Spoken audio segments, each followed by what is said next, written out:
news. Jamaicans are being told to brace for more rain, even as the weather system affecting the island moves further away from the country. This evening, the flash flood warning has been extended for low-lying and flood-prone areas of all parishes, as rain from tropical Storm Nicole continues to affect the island.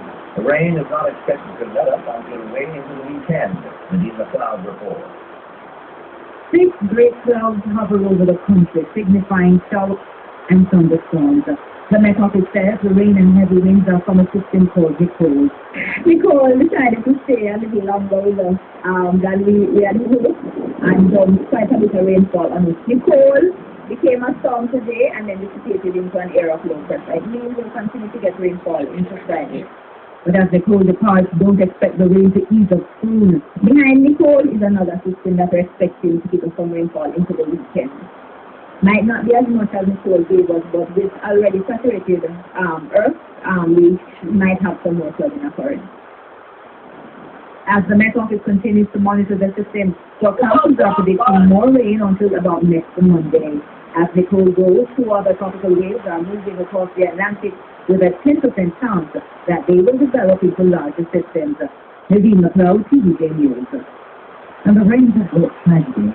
7 people are presumed dead after a house collapsed in the Sandy Park area of Wigan and St. Andrews this morning. They were sleeping and their house fell into a gully with them inside. Neighbors say the water in the gully was rising from last night. Only minutes before 4 o'clock this morning, the earth under the house caved in. The house tumbled into the gully. 7 people were inside, including 4 children. This morning, only the body of one of the adults could be found. Only recently, we saw that the wall of the gully and the floor were actually eroding, and there can be no doubt that those had to be fixed. But the heavy rains over the last 24 hours have certainly eroded the floor and the gully back and caused this house to fall into the gully. A neighbor said he heard what was happening and got out before the house collapsed. I hear reports that see the lightning and the water and see. And you come in to water through every year, and you have to my wife, this up man, this up what I think, you know, you're the gully. And that's what we're going to know about 10 after 4, and you're dropping the gully. And my son told us about the whole of the old side, because we keep a few after I decided, and after that, why we think that something like that. While our news team was there, soil from the gully bank was still falling into the river. The people who came to see what took place last night were warned to stay away. Nadine McLeod, TVJ News. And at least 2 farmers in Platinum Elizabeth washed away this morning. The Agriculture Ministry notes that the body of one was found while the other is presumed dead. The dead man has been identified as 68-year-old Lenford Blake, who was a deaf man. The identity of the missing man has not been revealed. The Agriculture Ministry says Mr. Blake left the bar last night and was washed away by gushing waters on his way home. In the meantime, the ministry is advised that the inclement weather has caused significant damage to several crops in southwest Elizabeth, including cantaloupe, sweet peppers, stallions, and tunics. And 2 motorists traveling along the boardwalk boards in St. Catherine had near misses as the rising waters washed away their vehicles. A Jamaica Defense Force helicopter was there to airlift the 2 from the board for the Stanislaw murder. The woman and the man said they were suddenly overcome by the rising waters of their progress and had to seek higher ground. The woman was obviously too shaken to speak with us at the gentleman's door.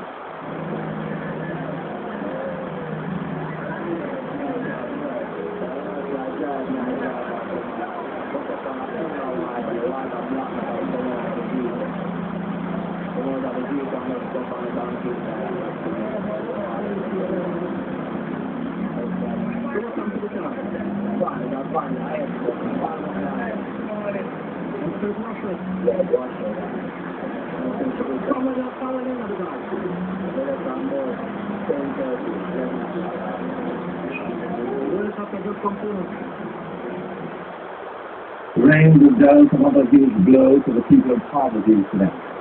The Dry River Bridge has collapsed again, cutting off residents of Bull Bay and St. Chris Samuels has that report. It's deja vu for residents of Harbour View, Bull Bay and St. On August 29, 2008, the dry river bridge in Harborview collapsed in tropical storm Gustav. Now, exactly 2 years and 1 month later, tropical storm Nicole has done it again. It's believed that sometime in the wee hours of this morning, the heavy downpour was forever approach to the temporary Harborview bridge on the eastern end. That structure had been serving as the main thoroughfare between the eastern Pacific and Keystone until a permanent bridge is completed. Ground was broken several weeks ago for the construction of the permanent structure. There had been a daily bridge in place prior to that, but it was taken down to start the project. Now the people are cut off once again, exactly what they expressed concern about in a meeting of the National Youth Agency several weeks ago. But officials had told them they had nothing to worry about. They failed to realize that the people of Fairburn Parish and the surrounding areas are not immune. I work at the Princess Market Hospital and I need to go to work. I want to go home and install yesterday. I just want to go home and it's like I fix the bridge. From when solid as we are able to go home. I come don't look for material. And then after on the summer today, want to go home, shoes dress up, everything better. So I don't know how I'm going to go home. So I would like something happen this season that I can go home. And I'd like the minister of work to sign it to do something. I don't know why they moved the bridge that we can walk across. In the meantime, a team from the NWA has been in the area with heavy equipment trying to undertake remedial work. Meanwhile, the people of Berber Gardens in Harborview were badly affected by the balloon. One woman said her neighbors had to come to the rescue of her and her baby after floodwaters trapped them inside their home. Others had a similar scare. And I feel like the bed was shaking. And when I got up, I was so afraid. The water covered my knee. And my person come out. And this morning around 3 o'clock, the water come up really high, moved everything, the stove, the fridge turned over, the bed, the bed started float, and everything. And then we started to the water marks on the wall, the baby that we get trapped inside. So all we have to do is just go in and take them out and bring them from the top part because it's more elevated than down here. So, but all the rest is for the completely flooded. Krista Samuel, CBJ News. And our cameras were in the skies for an aerial perspective of what happened across the capital today. Kirk Abrams was in a chopper. The aerial view of Kingston wasn't very picturesque. The city was underwater. A bird's eye view of the Harborview Bridge in St. Andrews showed huge chunks of the road moving downstream. Heavy-duty equipment stayed on one side, lifting huge boulders in an effort to shore up the approach to the bridge. Roads had deteriorated, rendering it impassable to traffic. Scores of people looked on, some in disbelief, others perhaps just curious about the sheer volume of brown water swirling below. Our helicopter trip took us further inside the corporate area to Barbican. The road had literally opened up, water rushing between. Police tried to guide vehicles along the damaged surface. Over August Town now, the area seemed severely flooded from the air. A bridge washed away in the area, but another one close by was still standing. A few people could be seen from our vantage point close to the Coast River, which was in state. Hovering over sections of St. Catherine, our main focal point was the Boardwalk Gorge. There was hardly any part of the road in the gorge that was visible as the murky waters of the Rio Cobre tore through the area. The flat bridge was nowhere in sight. As our helicopter hovered, our main marker was the road sign showing the approach to the bridge and the traffic lights. Further on in Dan Head, the National Irrigation Commission's plant overflowed as the treacherous water swept through the gorge. Kirk Abrahams, TVJ News. And the rain transformed several St. Catherine communities and waterways, while downed trees and other debris-lined sections of the Mandela Highway causing a pileup of traffic for most of the morning. Krista Samuels has that roundup. Of the 5 communities we visited, Nightingale Road seemed the worst affected.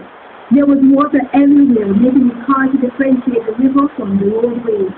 But Jugal Grant, who said he's been living in the community since 1976, said it's always been like this. He said whenever it rains heavily, the river overflows its banks and inundates the roadway and homes. He said the water was just 3 inches away from the roof of his home last night, and he barely escaped thanks to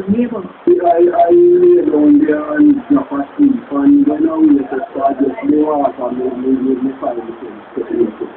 Could I allow to just step over the house and And the river also overflowed its banks, destroying most of the houses along it. The people say they barely had time to save any of their belongings. From 7 o'clock last night, we did the letter of the river coming up. By now, 1 o'clock, when we decided to restart the boat, we get time to move, the water gets coming down to car, and the price of content and government all in the country to move. But no, go where? The last time we said that thing about it, but they don't know what we do. Because they don't want to plant stones, they don't want to plant the The people of Willoughby Gardens say they were flooded out because of the absence of proper drainage.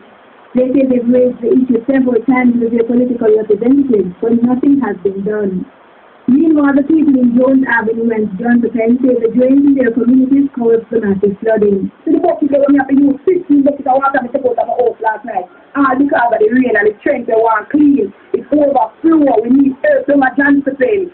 We need water for earth because we can't take the dirty water no more. Every time that rain fall heavy, one I will see it flood out. The rice wet up, we flow wet up, everything wet up, all the fields them wet up. We have to evacuate the people in last night so the water come in for we. We clear out the water 10 o'clock last night and 12 o'clock water start coming for we again. We have to sleep in our water last night. I want to get to the drain for the water to run out, but whenever the water goes there, it can't run out because you put some small 1 inch steel bar. It's about a half inch away. So whenever the belly comes down and block there, the water can't get that it backlogs and further the people they for the community about 35 or more. And it could take a while for all the water at the influence